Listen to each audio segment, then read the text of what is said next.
로마서 7장 10절. 그냥 저를 보세요. 생명에 이르게 할 그 계명이 율법이 내게 대하여 도리어 사망에 이르게 하는 것이 되었도다. 생명이 되는 율법. 그럼 우리는 먼저 이 생각을 해봐야 돼요. 로마서를 지금까지 배웠고 성경의 말씀을 배웠는데 율법은 생명을 줄 수 있다 없다? 없다. 그런데 왜 바울 선생님은 그렇게 얘기하셨을까? 왜 생명에 이르게 할 계명이라고 표현하셨을까? 그것은 뭐냐면 너희들이 만약 이 계명을 타락하지 않아서, 이 하나님의 계명이라는 게 뭐죠? 하나님의 계명이라는 건 하나님 자신이에요. 너희가 하나님과 끊어졌던 그 관계가 아니라면 하나님을 대면하고 그 모든 율법을 너희들이 지켜 마땅하지만, 이것이 너희들이 타락해서, 타락한 건 무엇이 타락한 거예요?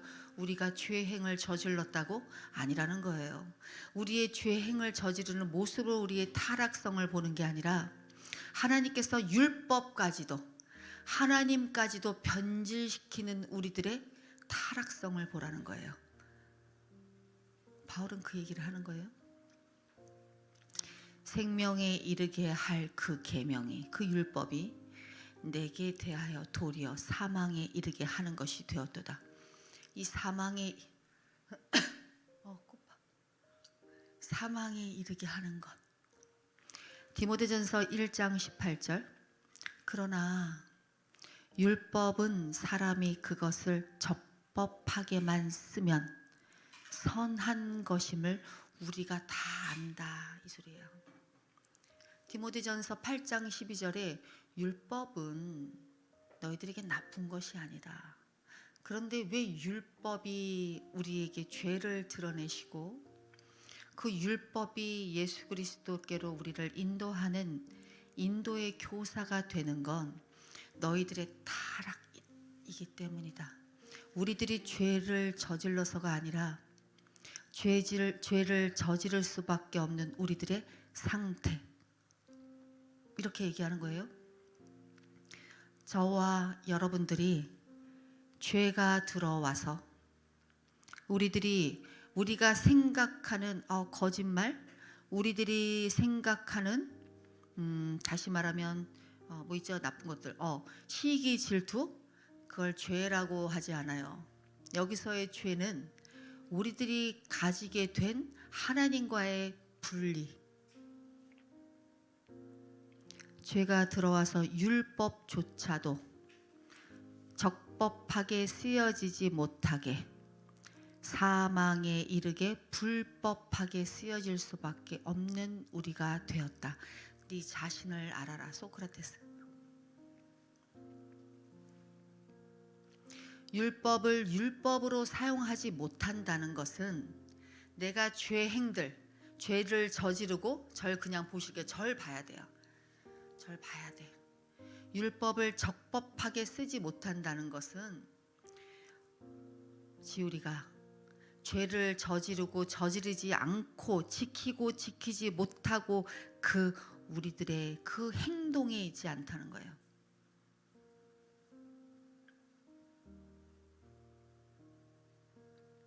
다시, 이건 아주 중요한 얘기예요. 율법을 적법하게 쓰지 않는다는 것은 내가 죄를 저지르지 않고에 대한 우리에 있지 않고, 우리가 저지르지 않는 것들, 우리가 나는 여기 살인 저지른 분 있으세요? 나 살인을 안 저질렀지. 그건 패스. 그러면 갈대가부 가보자. 내가 정말 할 수 없는 것까지 가보자. 하나님 그거 원하시는 거 아니에요? 저한테? 저는 살인은 패스예요. 살인할 마음은 별로 없어요. 그런데 제가 안 되는 건 있어요. 어떤 사람에게는 물질이 될 것이고, 어떤 사람에게는 질투가 될 것이고, 어떤 사람은 또 얼굴이 될 수도 있고, 막 여러 가지 일들이 있어요. 그런데 하나님, 그러면 갈 때까지 가보는 거예요. 하나하나씩 제가 여기서 여기까지 또 다운됐어. 이거 지켰네. 그러면 요거 다운되고, 이거 패스. 졸려 이 얘기를 듣는데. 진짜 금식 안 하실 거예요, 점심시간에? 그렇게 이렇게 줄 서가지고 다 드실래요? 계속 조시면서.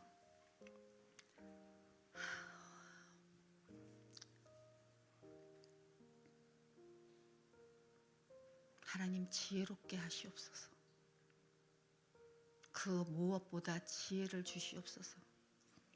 육신의 양식은 꼬박꼬박 채워 먹는데, 채워 드시는데, 여기 권사님들도 계시니까 채워 드시는데, 영의 양식은 졸려요. 그건 없어도 되는 것 같아. 그게 우리의 현실이라고. 이게 타락. 그렇죠? 눈을 동그랗게 뜨세요.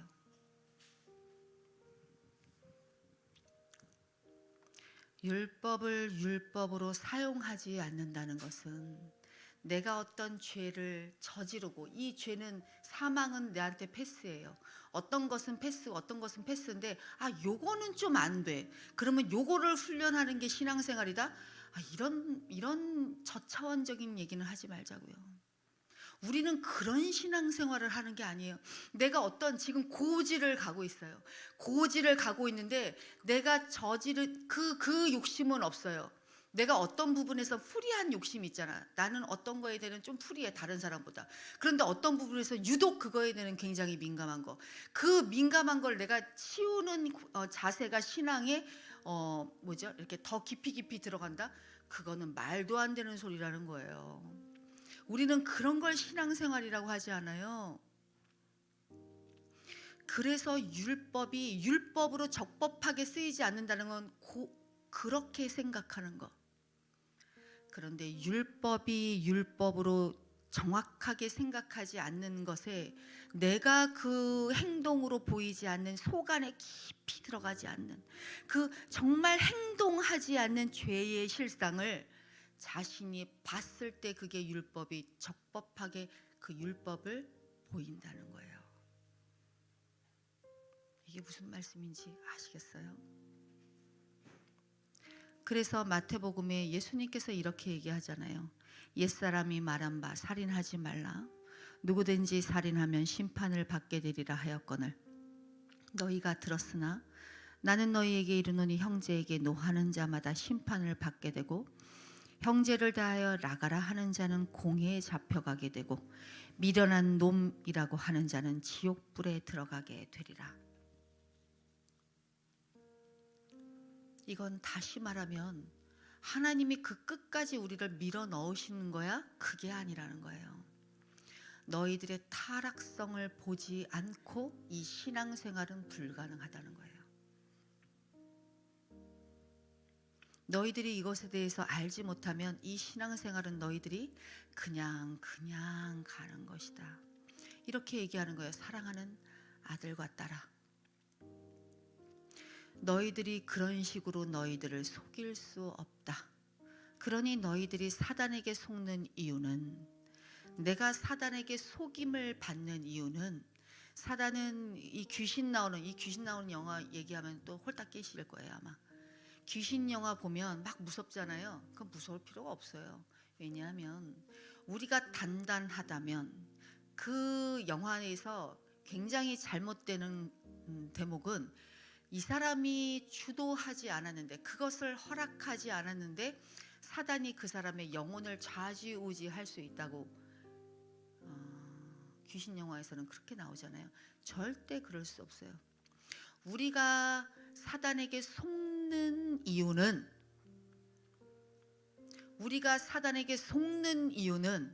내가 스스로 속고 있기 때문이에요. 그래서 사단의 밥이 되는 거예요. 그래서 우리를 사단이 속일 수 없는 사람을 철에 철갑을 두른 여인이라고 하잖아요. 그 사람은 자기 자신이 속지 않고 있기 때문에 그런 거예요. 자기 자신에게. 너희들이 어떤 일을 행하고 행하지 않고가 아니라 너희들은 모두 다 죄인이니라. 죄라는 것은, 죄라는 의인화해서 그냥 죄라는 놈은 너희들에게 끊임없이 너희가 행했느냐 행하지 않았느냐를 말하며 너희를 속이지만, 그것이 로마서 7장 11절의 말씀이라는 거예요. 우리가 다음에 이 10절을 언제까지 할지는 모르겠지만 11절에 이렇게 나와요. 죄가 기회를 타서 계명으로 말미암아 나를 속이고 그것으로 나를 죽였는지라. 누구를 속여요?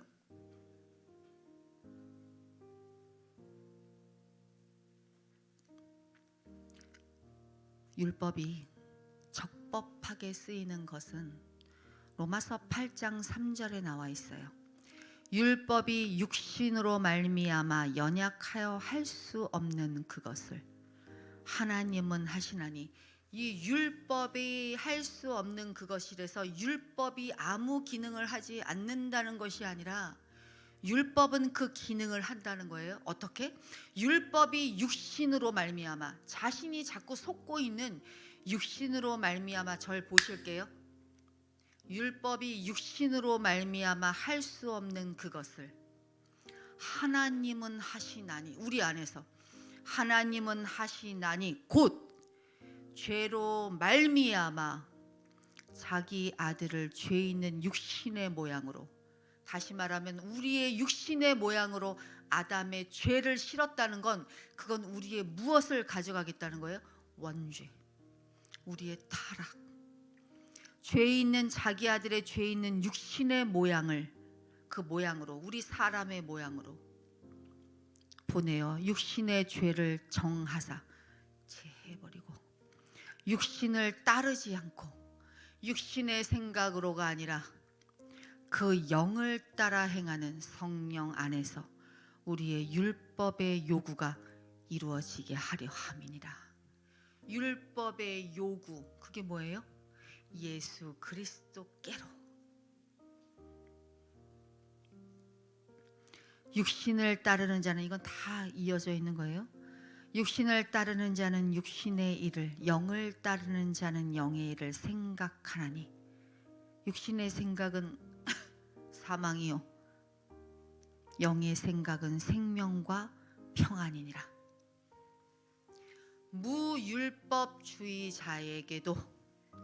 율법주의자에게도 너희들이 잘못 율법을 사용하고 있다. 너희들은 여전히 속고 있다. 그런데 지금의 교회, 우리 교회는 아닐 것 같아요. 지금의 교회의 8할, 9할은 다 여기에 속고 있다는 거예요. 이게 죄의 기만성이에요. 이게 죄의 우리를 침체시키는 것이에요. 다시 말하면 우리를 속인다는 것은 계속 우리를 부추기는 거예요. 우리를 축혀 세우는 거예요. 우리를 어르고 달래는 거예요. 이게 인본주의, 우리가 가지고 있는 인본주의. 말씀 앞에 없는 자는 그 사람은 그냥 아무것도 아닌 거예요. 왜 그 사람을 축혀 세우냐고요.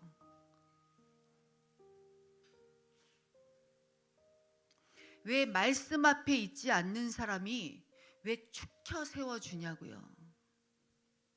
언젠가는 그 사람도 간다고요. 그러면 그 마음을 갖고 있는 사람이라면 그 사람이 언제 하나님이 부르실지를 안다는 거예요. 죽는 거 말하는 거예요. 죽는 거. 오늘이 그 사람의 마지막이잖아요. 그런데 세상 일로 바빠요. 그 사람이. 세상 일에 교회 나올 수 없는 상태가 만들어질 수밖에 없어요. 그러면 뭐를 끊어야 돼요? 세상 일을 끊어야 돼요. 아무리 그게 물질을 가져다 주는 어떤 일이라도 세상 일을 끊는 게 맞아요? 아니면 하나님 일을 끊는 게 맞아요? 예배에 참석 안 하는 게 맞아요? 아니면 죽기를 각오하고 이 교회에 보내신 하나님의 목적이 있으실 거 아니에요? 그러면 이 교회에서 예배 드리는 그 예배를 죽기를 각오하고 나오셔야 돼요? 아니면 자신의 그 생업에 대한 모든 일, 바쁜 일 때문에 이것을 그만두셔야 돼요. 둘 중에 하나를 선택하시라는 거예요, 하나님은. 그러면 만약 생업 때문에 그것을 하지 못하면 그건 뭐예요? 뭐예요? 그냥 육의 사람일 뿐이에요. 교회에 아무리 참석해도, 예배를 주일날 예배를 드려도 그냥 육의 사람일 뿐이에요. 그 사람은 어떻게 축혀 세울 수 있어요? 이게 인본주의예요.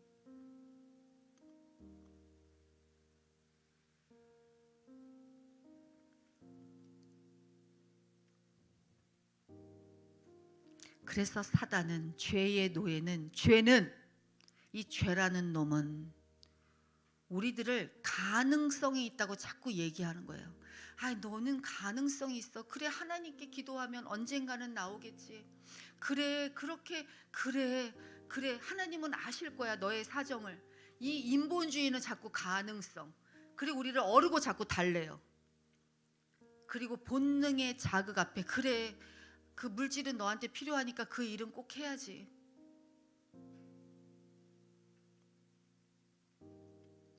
그런데 그런 사람일수록 뭘 얘기 안 해요? 심판의 하나님은 얘기 안 해요. 언제나 사랑만 가지고 와요. 사랑의 하나님이. 그런데 사랑의 단면을 자르면 뭐라고요? 정의, 하나님의 정의, 공의. 지옥과 천국에 대해서 말하지 않는다고요. 여러분들, 오늘 목사님이 말씀하셨잖아요. 제가 이 설교를 제가 준비했잖아요. 목사님이 오늘 죽음에 대해서 얘기하시더라고요. 이게 어떻게 이어지지 않는다고 여러분들이 얘기하실 수 있겠어요? 오늘의 삶이 마지막일 수 있어요, 여러분. 진짜 감기 들려서도 가잖아요.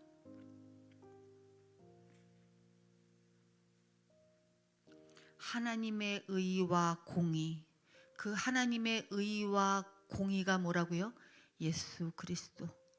그러니 여러분들이 그 예수 그리스도를 의와 공의에 앞서서 사랑을 앞에 두면서 자신을 이렇게 보호하지 마세요. 우리는 다 타락한 인간이에요. 설교는 이거밖에 없어요. 우리는 다 썩었다고요.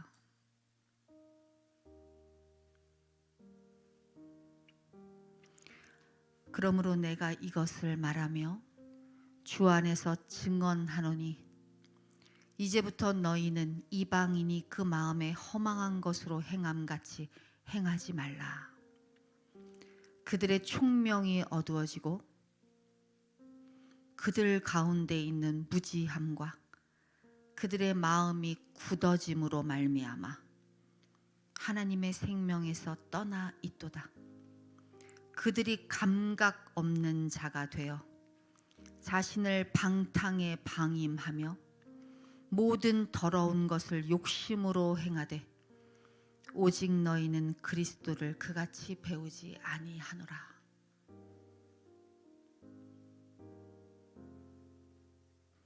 죄가 하는 일은 여러분들을 속여서 명철하게, 명확하게 생각할 수 있는 힘을 잃게 하는 거예요. 그걸 리더자들이 정신을 차리게 하는 거예요. 리더자들은 그 일밖에 할 수 없는 거예요.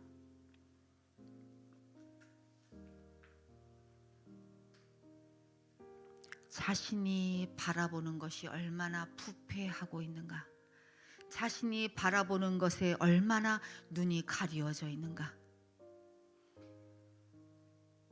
오늘 말씀, 생명에 이르게 할 그 계명이 도리어 나에게 사망이 되었도라.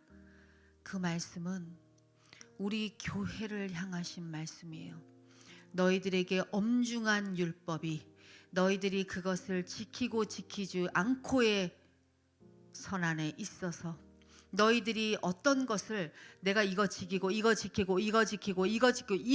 이거 지키면 이제 내가 정말 하나님 안에서 할렐루야인 것처럼 그러니 말하자면 우리는 어느 동굴 속에는 들어가지 않았지만 신부님들이 그거 하는 거 있잖아요. 자기를 뭐라고 그러죠? 그래서 어디에 가가지고 고행하기 위해서 자기를 계속 수도사 생활 하시잖아요. 그건 그렇지 않아요.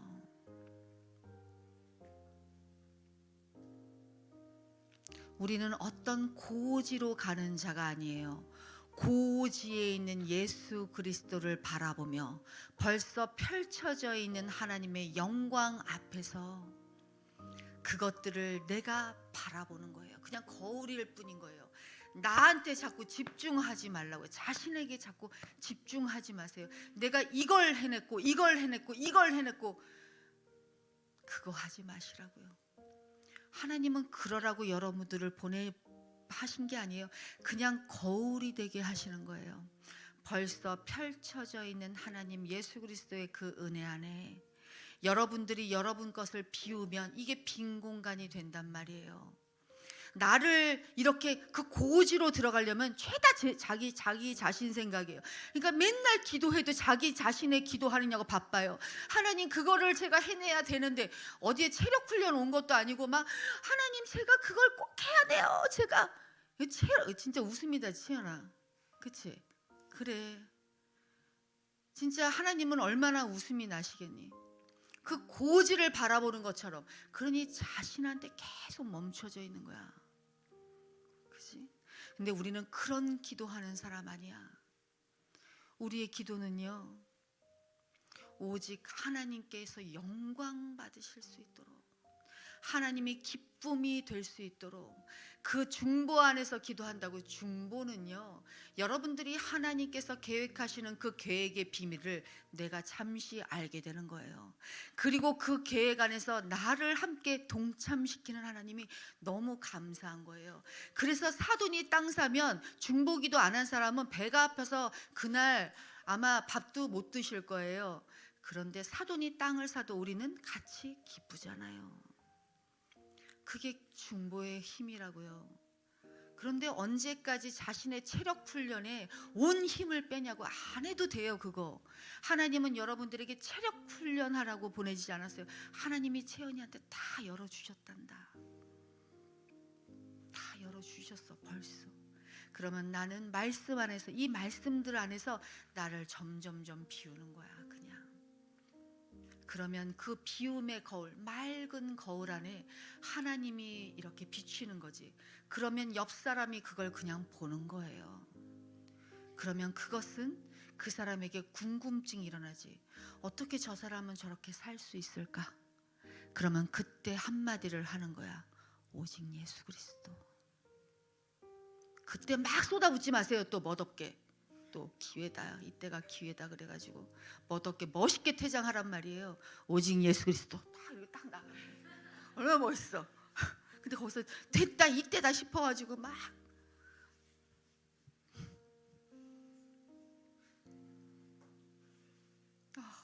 진짜 하나님이 이 꽃도 이렇게 아름답게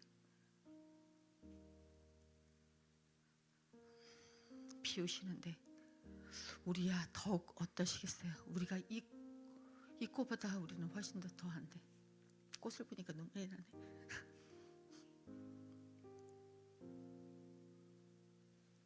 그러니 여러분, 저와 여러분, 하나님 앞에서 극기 훈련하지 마세요. 그거 하는 나라가 아니에요. 왜 안 되냐고요? 왜 안 되냐고요? 사모님 저는 그게 안 된단 말이에요. 왜 안 되냐고요? 제가 얘기 드릴게요. 너무 자신에게 집중해서 그래요. 너무 자신을 너무 사랑해서 안 되는 거예요. 그게 안 되는 이유는 하나님의 넓은 것을 하나님이 이렇게 펼쳐놓고 있는데 아기가요, 하나님을 안 보고 이렇게 계속 자기 공기놀이만 하는 거예요. 이거 어떻게 이렇게. 그러면 하나님은 그때 뭐라 그래요? 그 공기놀이를 잘하는 법을 가르쳐줘요. 사단 잡아가지고 얘야 이렇게 해가지고 이렇게 해라 이렇게 해라. 그 애기한테 그래요? 안 그런단 말이에요. 나를 봐라. 사랑하는 내 딸들아 아들아, 나를 그냥 봐라. 그 공기놀이 내려놓고 나를 그냥 봐라. 네 가슴에 나를 그냥 품어라. 그러면 너 안에서 이 거울로 나올 것이다. 그게 나온다. 그러면 그 아기는 흙 묻은 손으로 공기를 이제 내려놔야죠. 그거 있잖아요. 애기들은 그 공기 저도 어렸을 때 그 마음이 있어요. 그 공기가 다인 것 같잖아요. 그 땅 따먹기 할 때 그 땅 따먹기가 다인 것 같잖아요. 근데 그게 아니라는 거예요. 이 세상에 땅 따먹기 이제 그냥 공기를 놔라.